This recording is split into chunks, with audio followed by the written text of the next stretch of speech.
Hello everyone! Finally! Railway! It's been so long. Railway 6 is upon us, managers. Anyway, this one is a tough one. For real this time. If you're having trouble clearing it, here's a guide for you. If you cleared it and search to reduce your turn count, this can help as well. I'll go over every section and station, the mechanics, weaknesses, and what comps are good for it. I'll also try and go over notable strategies by the end. For those who wish to check, I've streamed my 2 runs of it so far with 70 and 52 turns, so they are available for reference. So first, let's go over these railway specifics. Railways tend to have a gimmick to them, which for a few have been implemented as general mechanics, like chain battles, entering all sinners, healing between stations, ego resources gained on ally kill, etc. So all those are back. Compared to Railway 5, the buffs are gone however, so we're going a bit more vanilla. I won't complain. Now here's the deal. This railway is built from 5 sections of one or several stations or waves. The specificity here is that this railway is kind of in 2 parts. You got section 2, 3 and 4, where you'll heal HP and reset SP in between, and where you will have to alternate loadouts. So you can use a loadout in section 2, and you won't be able to use it in section 3, but you can in section 4. Also, the loadout in section 3 will not be usable in section 4. So as I said, you can alternate between 2 loadouts or use 3 different ones. When I say loadout, I mean all IDs included in it, by the way. This doesn't apply to section 1 and 5, where another rule takes place. You don't heal at the start of section 5, but instead go back to the HP and SP state you were in after section 1. So like if you change section 1 and 5 without healing. Fitting seeing the thing you fight, I guess. Other than that and the usual, this railway has a few little tricks as you explore, which I'll go into details when we get there. So let's start with a little beginning. Section 1, Station 1, the Butterfly of Entangled Lives. In its pupa form. So first of all, do not get alarmed by the 25,000 HP. This station is actually kind of a harmless prelude. It's a good time for you to do some setups if you wish. Stuff like charging on scene resources, gain SP, kill allies, that kind of thing. Since the HP and SP will be reported to the last section, you can try setting up. As a note at the moment of writing this, there is a bug where dead allies cannot be picked in section 5, but aren't considered dead, for Yoshu notably. But technically, once fixed, this should work. But anyway, if you want to know the goal of the station, it's to break the small 333 HP shield it has. That's it. It will just throw a few skills against you. Deal with them and remove the shield. If you have trouble with that, you are really not ready for what's ahead. However, the last turn is important. Once its shield is broken, it will use 4 specific skills. One that will just end the encounter, the Quickening, and the first 3, Entangled Lives, that will define the next sections, Regression, Manifestation, and Advent. The skill you're using to clash with each of them will have its attack type and scene registered, and enemies in the corresponding sections will have increased resistances, which in Limbus words is reversed, meaning enemies will be weaker to hit. So if you're clashing with, let's say, a Wrath/skill with the first one, enemies in section 2 will be weaker to Wrath and Slash. To remember, it is in the corresponding order, but for later on, Wrath and Burn is the past, section 2, Pride and Poise is the present, section 3, Lust and Bleed is the future, section 4. If you don't get it, you might later. So it's important to use skills that will benefit the teams you intend to play in the following sections. Like if there's a section you want to use middle in, you'd better clash with a Blunt Envy skill against the corresponding attack. So the only advice in terms of teams that I can give you here is to make IDs with the skills you want to use for the buffs. You aren't locked into this team for section 5, so you're free in terms of IDs to bring. Alright, that was a preamble, and way too long for a pupa. But now let's enter into the real meat of the matter, with something else being really long. A ying long. So welcome to section 2. Here's the biggest abnormality you've faced yet, apart from maybe Baba Yaga. A big ass dragon. And this dragon is really scary. This fight is worthy of what could have been the last fight of a railway, interesting mechanics, multiple phases, storytelling, but let's start with phase 1. The goal is to remove the shield on top of its head. This is the part you'll be hitting most of the time. It has another part with a very specific use. Yinglong has access to a status Floor Burying Pin. It will start with some and will gain more every turn. This status grants him quite a bit of power, and even more depending on the skills it uses. So how do you deal with it? That's where its second part comes in, the inverted scale. The inverted scale has one part with a counter. Hitting it will proc a slightly nasty counter based on the number of pins, mostly damaging the attacker, but also most importantly consuming all the pins, reducing its power. The part will then become untargetable for a turn and give some offense level up and defense level down to damage it a bit harder. So hit it sometimes when you want to remove pins. You have to know that it only works if it is the main target of a skill, so sub-targets from attack weight will not work. Careful that proccing the passive will increase the pins gained over turns. Otherwise it has a few skills more or less dangerous, including one giving you a buff when winning clash against it, but the main mechanic resides into this skill, the descending pin. The biggest goal is to win clashes against it every turn. Doing so will deal 300 fixed damage to Yinglong's shield, and since there's 2 of them per turn, in 5 turns it can already do 3000 damage, so you are encouraged to do it. It will also consume stacks of Scale Clad, which increases the damage it takes. Failure to win a clash against it will make it spawn a pin onto the field as an additional unit. This pin's purpose is to act as a lightning rod for its big nuke. If it is not destroyed soon enough, Yinglong will unleash a very painful AoE. So the best way to prevent that is to not make it spawn. So you're very encouraged to win the clash. So this is the gist of it.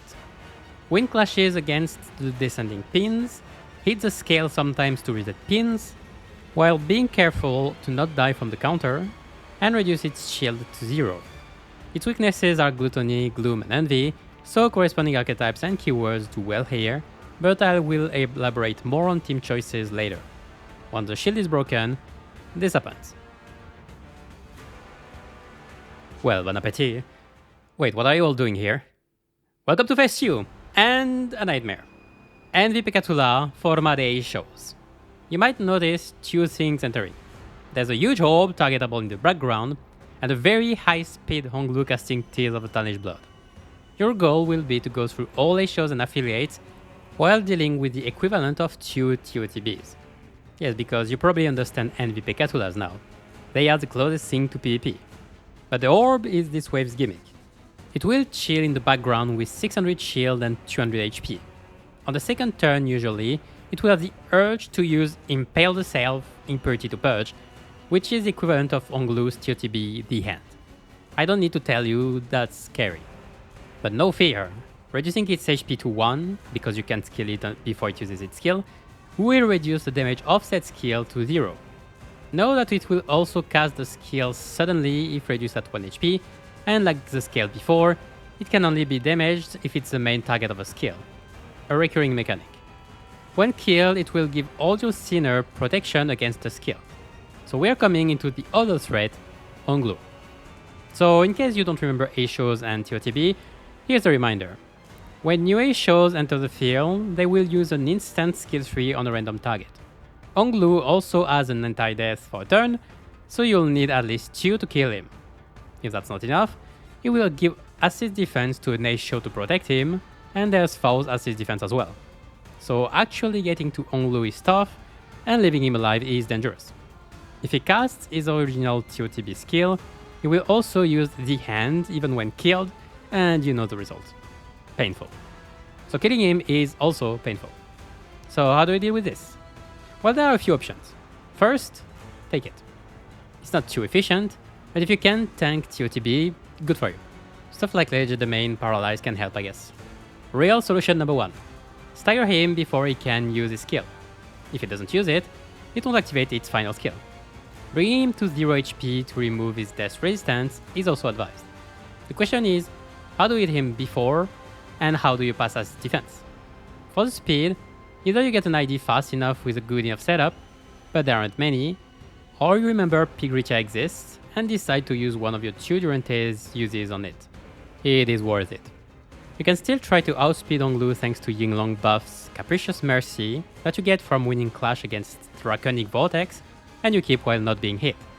With some haste, with like Body Sack, it can be done. For the assist defense, the best way to go around it is to use a high attack weight skill while clashing with someone else. Onglu is not tanky, so will get staggered from quite a few egos. If you can do that, you should be safe from a lot. Option 2. Delay TOTB until you kill the Jade. You will get Dragon Spirit, which will protect you from Onglu's skill as long as it's the next skill received. You can then quickly bring Onglu down to 1 HP before receiving other skills. If you just want some IDs to be protected, hitting the orb gives a buff to the character, so you can protect some IDs and proc it from turn 1. It's up to you, but more tricky and slower. Once you've dealt with Onglu, it's basic and Vpekatula stuff. In the things to be careful of, Iskrif also has an undying passive, and Ishmael will unleash an attack when coming in even without Onglu. If you can deal with all of it, you should be fine. Make sure to have an ego or 2 available to sweep through the enemies all at once. Blunt is a very appreciated type here, as is Envy for Sin, so Blunt and Envy egos with high attack weight are great here.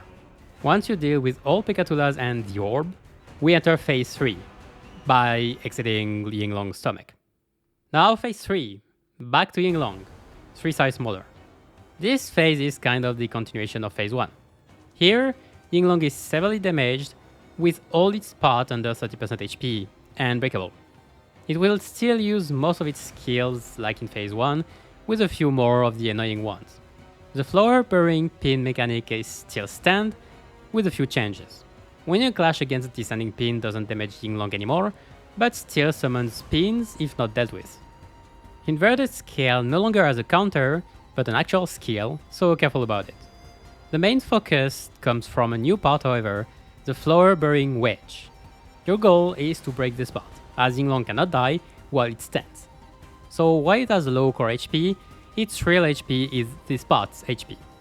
However, this can prove tricky, since it has only a clashable guard, and all its dangerous skills come from its other parts. You can break its other parts, which will prevent them from attacking for 3 turns, while giving you some damage buffs, giving you more margin to target the wedge. However, you should always clash with a clashable guard every turn, and with said clash. If you don't, Yinglong will get a floor burying wedge. Every 3 turns, it will use Ties Born of Dragon's Tears instead, gaining high power at 3 wedges, potentially wiping your team.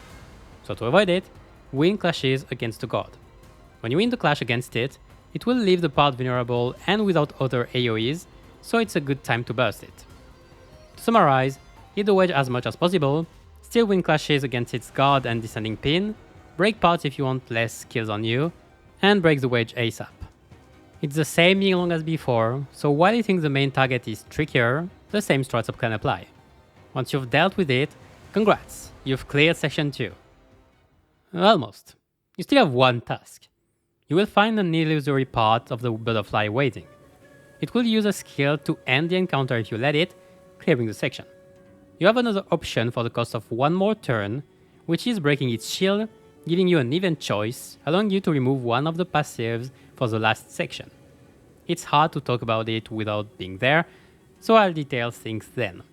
Just know that the first or third options are the more recommended, and usually especially the first one.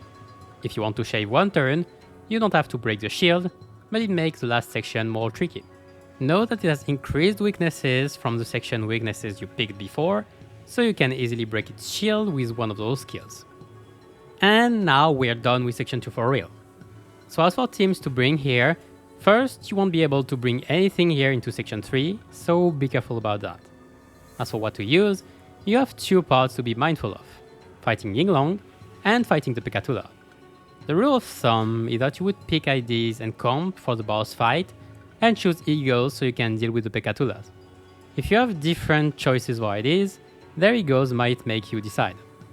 For egos, as said before, outside of setup ones you might need, Blunt and Envy egos with high attack weight are recommended. You might want to consider some healing egos in case you're in trouble. For the team's strategy, Rupture and Sinking are prime suspects. While Yinglong has a passive reducing their damage, there will still be a nice source of damage on top of skill damage from the Gluttony and Gloom weaknesses. Envy is also nice, so you can try out full skill damage from charge and or middle teams. Be careful for middle teams, While they can dish out tons of damage, they will be pretty vulnerable to the ton of AoE that Yinglong dishes out, and you will need to be careful of skill management to clash properly and hit the wedge specifically. As for other options, of course, Ryoshu Muga also works. So once you've beaten what should have been the end of Railway 6 a season ago, you can get to the new stuff from the season. At least half of it. To start section 3, here is will you play? No, that's not a question. That's an order. So here it is. And a bunch of thugs. But first, a little surprise, as another abnormality is featured in this railway. Say hi to Sunset Wayfarer. Hi. This little thing will play the role of support for you, and will serve as a buff system. At the start of the fight, it will give you a choice, either helping you with survivability or with damage. You can also refuse altogether. The survival buff will increase your HP by 50%, and damage will give offense levels to your IDs equal to the number of IDs of their faction on the field. So if your IDs share a faction, it's nice, giving you clash and damage. Know that it will also give the buff you choose for enemies, a double-edged sword. Well, for HP, it will only grant 200 to bosses. Those can matter though for will you play. So let's detail the fight. You will play 2 games with her, rock paper scissors and tag. For tag first. You see the bunch of thugs on the field? Well, they will do nothing, except stand there very menacingly. Will you play will designate one of them to be it, starting with the lower level ones in the back. Your goal is to kill the it target within 3 turns, or your sinners will explode, and one will corrode, pretty much. So you should do it. Of course, they are middle IDs brandishing counters, so be very careful of your actions. And this cliff is there, so you won't stagger them before they counter. Once the it target is killed, other Pekatulas will be designated instead, with more designated each time up to 3. So rinse and repeat. Will you play Stuffed Doll as protection equal to its allies left, so it will also make it more vulnerable. Talking about the Stuffed Doll, that's the part you need to break to clear the encounter. It has another body part, but it cannot be damaged, so don't worry about it. Except when you play RPS. Yes, the second game takes place with this part. Every turn she will use I'll go for scissors with this part, and the goal is to lose the clash against it, where she will cancel the skill and heal some of your sinners instead. Otherwise, you will not like the result, neither if it goes unopposed. However, it has very low clash value, unless your sinner has power down. Fitting, since her other skills inflicted with unbreakable coins. So the cycle goes like this. You clash with her skills, and one of the 2 that got hit by those will have to clash against her and this skill. Simple. Meanwhile, you try to kill the hit targets on this side carefully. They are taking more damage and dealing less with the status, so it's not that hard. A reminder that the goal is killing the Stuffed Doll, so you don't need to focus on the Pekatula. But with their protection and clashable guard based on allies number, you might want to reduce it before going full in, or you brute force it with something like Rupture. The one thing is, she will use Let's Play Forever once when below 50% HP, or when no ally is left, being her nuke, where you want to win the clash this time. So overall, for this wave, you want to find a way to burst her doll as soon as possible. Among working strategies, Rupture is very efficient, which goes with her gluttony weakness. Lust and Wrath are nice as well, and whatever type and scene you picked for this section. Note for Bleed though, the doll only has 3 unbreakable coins per turn, so 6 proc max per turn. Be careful of attacks with high attack weight by the way, or you might quickly come to regret your decision. Once you've beaten a little girl's doll, congratulations, you can go on to Hohenheim, for some reason. Anyway, this fight works like the one you've seen maybe a few times by now. We don't care much about mechanics, so it's just... Alright, I'll check them again. So, it inflicts subject of observation onto your IDs when hitting them and getting hit, which will increase the damage they deal and take. Overall, a pain in the long run. It will make him gain a bunch of poise as well, which will enhance his skills. Also, he gets a big shield every turn scaling with his max HP, and will siphon some SP from your most sane sinners. On turn 3 and later, when above 30 poise potency, he will spend a turn charging with guard. You better break his shield and deal HP damage, otherwise his nuke on the following turn will be greatly increased.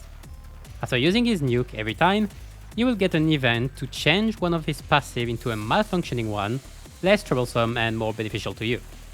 You have the choice between reducing the shield, the SP siphoning, or his voice gain, with subject of observation reduced as a bonus. Feel free to choose whichever you feel would help you the most depending on your situation. So that's for the theory.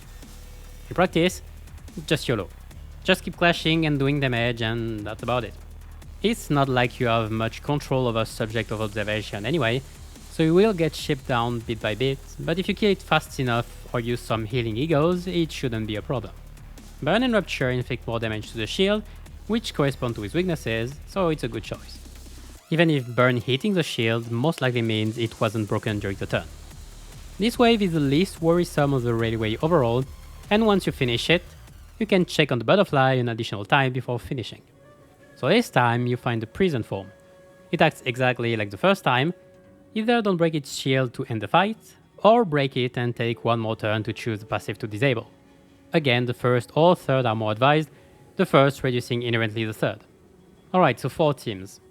Like in the previous section, you won't be able to bring IDs from here into the next section, so choose carefully. But be careful, as we have entered A Show's territory. Any team that is not A Show will be deemed as inferior. Between Rupture's ability to bypass protection, the overall gluttony weaknesses, and the targeted bursts, the A Show team is definitely the best comp to go fast. I like to say a Rupture team in general, but that would be redundant. Following the weaknesses, Burn and Bleed are pretty good choices as well, chipping down on the Dole more slowly and bringing down Hohenheim pretty efficiently. Though I have to mention that unless you intend to 3-turn the Dole with A-Shows, you will have to deal with some of the NV Peccatulas. And they are either weak to Pierce or Slash, with a tendency for Lust or Gluttony weaknesses, so once again, the Bamboo Hats. Overall, you can base yourself on will you play for choosing, as Hohenheim is just there. Anyway, after finishing the shortest section, it's time to enter the longest one, and your next nightmare. For here comes the Nurse Fathers. 3 of them at least. Starting with Shiomi. If you're not scarred yet with PTSD, you might be soon. Shiomi has a 3 turns pattern, involving a few mechanics depending on the phase you're in. First, she will do a bunch of additional damage at all times with critical hits. Fun fact, she doesn't have that many ways to get count, so maybe you can make her run out. She also inflicts additional damage, period. Just like that. Next, she often uses predestined opponent on random targets, only being clashable with them. If you can clash them all, she will take some damage and fragile on the following turn, so that's nice. And if you lose a clash if targeted, you won't like it. She has quite a few skills inflicting Blade Trail, and skills that will bank on them, so be careful when confronting those skills to your ID's Blade Trail amount. There's a skill removing some of it, so take advantage of it.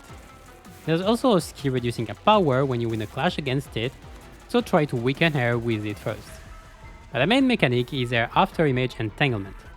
It will give her a shield at the start of the phase, 1600 for the first, and 400 less per phase.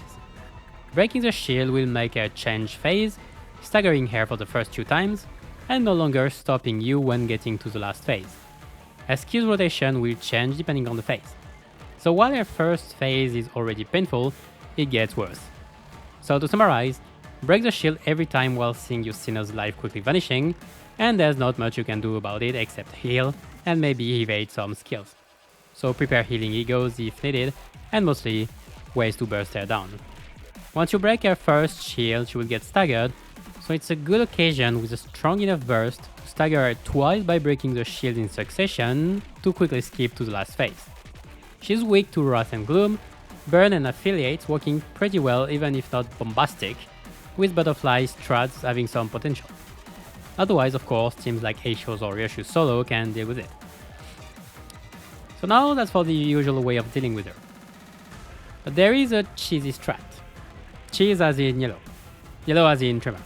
Tremor as in Tico. Tico as in... Okay, it's Time Moratorium. So, as a fact, you can skip all of Shiomi's mood shifts by setting up a strong enough Time Moratorium.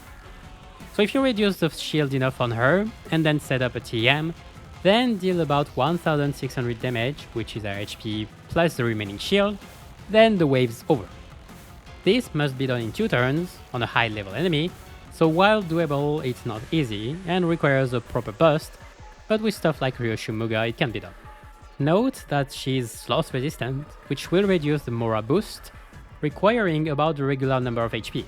If you chose to increase sloth weakness, however, this can be easier to set up, but losing a bit of raw damage in comparison. So anyway, let's go on to the second Nurse Father, Callisto. And he brought Albina with him. Well, she's annoying. If you're wondering at any point why Callisto is carrying a high amount of protection, it's because of her. As long as she's alive and not staggered, she will give him a bunch of protection. So getting her out of the picture ASAP is advised. Now as for the fight. Both of them tend to get assist defense regularly, so be careful of that when targeting. They will notably be covering each other when using their nukes. Said nukes lose in power a lot when being hit before using it, 3 times for best effect, so using AoEs or concentrating your attacks on the one charging while removing the assist defense, and then clashing with your slowest ID with whatever distance skill you have is the way to deal with this. They will lose assist defense when clashing, so first clashing with them and then hitting the charging one is preferable. And this is most of the fight. They have a charge mechanic for their artwork, which is when they will use their nuke to lose the artwork, but not much you can do about it, since they charge by hitting you and have a few unbreakable coins. Well, there are a few things left on Callisto's side. First, he unstaggers, so if you want to benefit from it, it's during the same turn. Second, he will sometimes use this skill to buff Albina. Winning a clash against it instead weakens him, so it's a good practice to do so early. Third, he sometimes uses Installation Heart number 3 as well, which you can redirect but not clash against, and that will transform your sinner hit into a statue, which you will have to break to save the sinner and for some benefits including resources, before Callisto breaks it and your sinner with it. You can evade as well to evade the mechanic. So that's the mechanics of this fight. In short, take care of Albina, then Callisto, and be careful of the order of your clashes compared to an opposed attacks to remove assist defense and wicked nukes before clashing. They are both weak to Gluttony and Sloth, so A-shows can be nice, and you might try Tremor here, but you might want to consider other stations. They have a strange weakness to burn, so it's advised as well. Because it's weak to Tremor, you can follow up on the Time Moratorium strat on him for a nice burst. And now, it's time for the third Nurse Father, Rien. But before that, small interlude! Your friend Wayfarer is coming to help you again! You have the choice between increasing your sinner's HP by 50% and reduce Unbreakable Coins damage with 200 HP for Rien, or increase the damage of your Unbreakable Coins and Rien's, as well as a random ego type per turn. That can be nice depending on your team. Again, you can refuse his help too if you wish so. Now onto the fight. Like the previous ones, it works like in story. He acts like an index member, having one of your sinners marked and will target them. Your goal is to prevent them from being attacked, as they would suffer higher damage and unbreakable coins. This will prevent Rien from stacking Grace and Unlock before phase 2, and mostly make him accumulate Karmic Consequence, which will reduce his defenses greatly and give him Fragile, as well as reducing his Furioso, so good to stack. Overall, he will become stronger as his HP drop, automatically unlocking, etc. Once he uses all 9 of his skills, that's when he will use Furioso, which is just a high power nuke, so just win the clash. His stagger bar is a phase 2 bar pretty much. He will get a bunch of protection and becomes in a hurry to kill you. He gets more unbreakable coins and a new gimmick on his Gloom skills, being stronger if they don't clash with a skill of the same type. So be careful about that. As before, when at 9 skills used, he will go for Furioso, so about every 3 turns. I said he's in a hurry, as his protection will diminish every turn, and he will also gain Fragile from Karmic Consequence for, presumably, not killing you, as long as your sinners and mostly the Prescript targets stay alive. So, endure his relentless assaults, and bit by bit bring him down while keeping the Prescript target unharmed. Note that it takes way less damage from unopposed attacks, so make sure your strongest attacks are clashing. His weaknesses are Wrath and Lust, so Burn and Bleed, which he also inflicts on himself, are nice to use, as is Ryoshu. Once you've brought his HP down to 0, you can see the last illusion of the butterfly, making another choice of breaking or not breaking the shield, and in the first case, a choice of passive. Again, 1 and 3 are recommended. So now, what to pick? Nurse Fathers have different weaknesses, but there are a few favored teams. In fact, Nurse Fathers are very strong and high level, and I doubt you can pass them reliably with older teams, so I would recommend some of the newer ones. You have the choice: Burn, Bleed, A-Shows, thinking maybe Middle, Ryoshu. My personal pick would be Ryoshu Muga, aka giving her multiple slots to slash everyone. I've used Middle as well, but Rien negates it pretty hard. I don't have many doubts on other comps as well. Many of them are weak to Burn, so even if Ryoshu is not fully set up, Burn in general is a good pick. One thing to take into consideration is if you wanna bring Time Moratorium, where you will need a T-Corp member. It will depend on your comp, maybe you're even playing Tremor, so it's fine. Otherwise, Otis and Rodion don't need Tremor and only borrow time to inflict it, but your choice should take into account the rest of the team. Like if you wanna go Ryoshu, you might want Nurse Fathers. You don't have to consider your team for the following station this time, so as long as they are not blocked by the previous one, pick whatever you prefer. But now, it's time for the final section and station, featuring the thing we've seen all this time in its final form, the Butterfly of Entangled Lives. So if you've been following so far, this thing will be using Burn, Poison, Bleed. And if you weren't scared of the 25,000 HP before, now you can. Yes, you will have to go through all that. This fight is actually very straightforward, with just one big mechanic. Time. Like, different times. So past, present, and future. Yeah, so if you've been wondering what the three things do in the back, that's about it. The butterfly has three statuses: in the past, in the present, and in the future. The butterfly will be in the state with the most stacks, gaining the effect of set status depending on the stacks, as well as a relevant passive, and deactivating the other two. Where it's random at the start, all being at 10, and then it will change at the start of each turn. If it's a different one, so if it actually changes stance, it will get a stack of Temporal Disjunction, increasing the damage it takes. So you might have guessed, the goal is to make it juggle between stances. So how do you do that? That's where the three things in the back come into play. Each is linked to a status, represented under them. Hitting them will reduce the status by 1 per hit, as long as they are the main target. Yes, it's back. So you will have to sacrifice some hits on the big one to juggle. You will get some SP back in exchange. They don't die, and they will transfer half of the damage received to the big one. Nice when using high attack weight skills. If you don't attack them directly as main targets, they will get back 5 stacks of their status at the end of the turn. So while you want to keep the stacks low, you might need to let them get some back to switch stances. So that's it for the mechanic. Each of the stances is linked to status, as said before. Past is Burn, Present Poise, and Future Bleed. There are finally the passive you've been maybe deactivating. Coming back to it now, the big skills he has are strong, but the nerf isn't as impactful as the rest, especially since it's only every 3 turns. The third one benefits mostly from the status, and while impactful, it's mostly impactful if the status is spread or gained. So removing the Burn, Bleed, or Poise passives tend to weaken them as well inherently. So the choices aren't too big.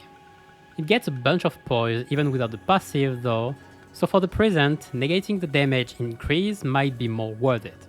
As for the butterfly's behavior, it has a 3 turns pattern where it will use increasingly strong skills, the stronger skills based on the current stance, with a signature skill on the 3rd turn. If you wanna weaken it then, it has a skill you can clash against first for that. As for pattern changes, they aren't really. This loop of skills is gonna be the same thing for the whole fight, with just more of the stronger skills at lower HP.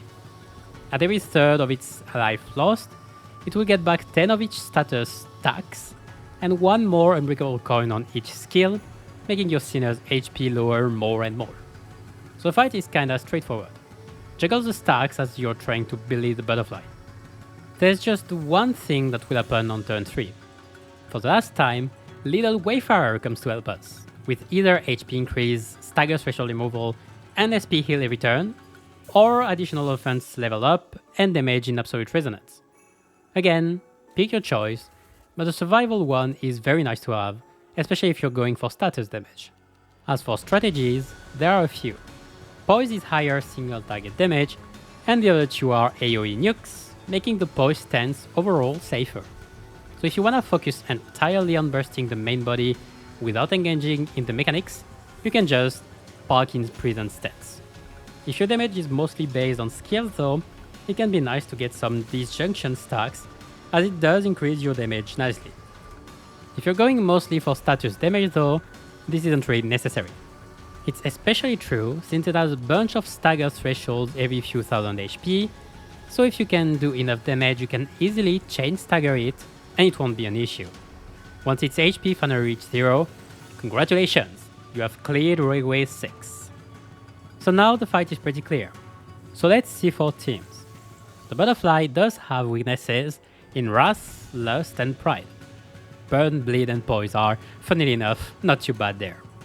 Burn is still slow however, even with Magic Bullet, so it would take a bit of time to go through 25,000 HP. You would have to rely on strong skills as well, so you would want to play with the mechanic a bit. Same for Poise, where you are mostly relying on damage. Rupture can have a bit of trouble going through so much HP without being careful about the stack, and good ways to increase potency, but it's still relevant, even if resistant to Gluttony. Sinking is the most relevant status though, being one if not the fastest solution once it gets going. Tremor is still not relevant and so is Charge. Middle will probably not have a bad time however with so many skills to counter. Finally, you might have noticed that his weaknesses are also Spider's Ryoshu's sins. So obviously, she slices it. Even more if other IDs can take care of the mechanics for her, if you're not staying in the present. Before ending, I will add a bit of general advice. First, you've got access to Durante, and can use 2 of its power in one run. And funnily enough, all can have a use. Superbia is still great to pop an early ego for setup when you're short on scenes, like at the start of the run, if you want a fell bullet, or start syncing with Ramshank in section 2 for example. Ira is a great way to deal more damage in a turn, and is great for some turns bursting, especially with Mouthforce or also Spider's Ryoshu, who can launch a ton of skills per turn. This can be especially useful to help you burst the door in section 3, but also on most bosses. Pigritia has one use, like mentioned in section 2, where you can bring down Onglu's speed in a reasonable range. Morositas, finally, can help you with clashes and damage against the Nosfazers of section 4, who have way higher level. Rain's phase 2 is a nice spot for example. Next, be careful of your resources between sections. Having the required resources for passives before entering a section can greatly ease your time there, like having 5 Gluttony for A-Show teams or 4 Envy for middle. Due to death granting scene resources, planning some ID's death or just letting it happen can fill you up quickly, which will allow you to get missing resources and use more egos. Again, you have to prepare a bit in advance, as the scene and type buffs you choose in section 1 can greatly ease your time in the following sections. You will also want to prepare for section 5 there, at least to know who lives or dies. As for teams to beat the whole railway, you will need at least 2 good teams, but you can clear with only 2, like I did on my first attempt. Among the ones most useful right now, A-Show teams are still strong thanks to Faust. Syncing with its scattered pieces can easily wreak abnormalities with Rodia. Middle team, now being kinda complete, packs an insane damage rotation under the right conditions. And the new Ryoshu House of Spiders strats, killing a bunch of air element allies for multiple slots, has some of the best results. Outside those, a more classic burn team can still do nice work, especially with Ryoshu even if you don't have many House of Spiders IDs, and Bleed can still do nice work with the new ring stuff and some Season 5 IDs. I guess I mentioned for Poise, who still also has some nice pieces. For Tremor and Charge, they are playable, but you clearly won't get as much success. Well, that will be it for this railway. Hopefully by now you'll be able to clear it. If you're having trouble, don't worry, this one can be really hard, especially if you don't have the new stuff or don't know how to play or abuse it properly. If you need help, you can try asking on Discord or Reddit, or you can try leaving a comment here. Now I might as well conclude with my impression of this railway. I loved it overall. I found the fights interesting, and fighting 2 final bosses for the price of 1 was nice. It does get keep all the IDs, I'd say, but that was to be expected at some point. It's not perfect though. Outside of the thing being fully bugged for a bunch of people on release, the butterfly lacks dynamic, as the wall fight is the same, without any real phase change, while Yinglong is way more dynamic. Also, Hohenheim has no business being here, get out! Even then, I still love it. New emeralds are interesting, fights are challenging, Wayfarer is funny, and I'm just sad that I will have to wait till the end of the year at least for the next one. So while waiting for next Railway, and Railway to Boggak, I guess most of you will be done with this one once clear, right? Well, I'm not done, and I'll get this sub 50 before Valencia comes out, I'm telling you. And that's the end of this video. Thanks for watching. Final message, another Railway, another guide. But there should be another one for this season soon enough. Like I said, I really enjoyed this Railway, and loved the Abnos. I'm almost sad we only got 3 of them over 2 seasons. Other fights already existed, but at least they are challenging ones without cinematics. Most of them. In any case, you can check me clearing sub 50 on stream pretty soon, and then next video will be Railway to Boggak probably. And then the next season will be soon already. In any case, see you next time, and keep your sanity high in this slow descent into the inferno.